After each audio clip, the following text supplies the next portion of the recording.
Hello, Rusha বেকরিতে আপনাদের সকলকে অনেক অনেক স্বাগত। আজকে একটি হাফ পাউন্ড ম্যাঙ্গো ফ্লেভার কেকের ভিডিও আপনাদের সাথে শেয়ার করব। প্রথমে আমি পরিমাণ মতো প্রিমিক্স নিয়ে নিয়েছি এবং তাতে আমি হাফ টেবিল চামচ তেল অ্যাড করেছি।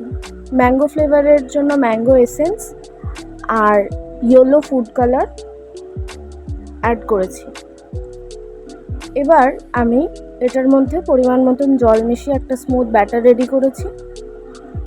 আমি হাফ পাউন্ড কেক বানাবো যেহেতু, ওই কারণে আমি কেক টিনটা আগেই অয়েল গ্রিস করে নিয়ে বাটার পেপার বসিয়ে দিয়েছি। এবার এতে আমি কেকের ব্যাটারটা ঢেলে দেব। আমার কেকের ক্রিম রেডি হয়ে গেছে, কেক স্পঞ্জও রেডি হয়ে গেছে। এবার আমি কেকের আইসিং স্টার্ট করব। যেহেতু এটা খুব চটজলদি অর্ডার ছিল, ওই কারণে আমার কাছে হাফ পাউন্ডের বেস ছিল না, আমি 1 পাউন্ডের বেসের ওপরই কেকটা বসিয়েছি। এর আগেও আমি ম্যাঙ্গো কেকের ডেকোরেশন ভিডিও তোমাদের সাথে শেয়ার করেছি। তো ভেতরে আমি ক্রিমের সাথে ম্যাঙ্গো ক্রাশ অ্যাড করেছি। এইভাবে 3টে লেয়ার সাজানোর পর কেকটাকে আমি কিছুক্ষণ ফ্রিজে রেস্ট করতে দিয়েছি। এবার আমি ফাইনাল আইসিং স্টার্ট করেছি। আচ্ছা, চ্যানেলে যদি আপনারা নতুন হয়ে থাকেন, চ্যানেলটিকে অবশ্যই সাবস্ক্রাইব করে বেল আইকনটি প্রেস করে রাখবেন, যাতে ভিডিও আসার সাথে সাথে আপনার কাছে নোটিফিকেশানটা পৌঁছায়।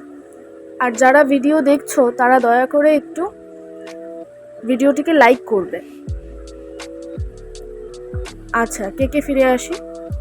কেকটা খুব সিম্পলের মধ্যে ছিল। ইয়েলো কালারে রোজ করতে হবে, ওই কারণে আমি রোজ নজলের সাহায্যে কয়েকটা রোজ করে নিয়েছি, আর লিফ নজলের সাহায্যে কিছুটা লিফ আমি বানিয়ে নিয়েছি। আমি শেষে কেকের ফটোটা অ্যাড করে দেব। আশা করছি ভিডিওটি আপনাদের সকলের ভালো লেগেছে। ভালো লেগে থাকলে নিজের প্রিয়জনদের সাথে শেয়ার করবেন। আজকের মতো এইটুকুই, আজকে চলি।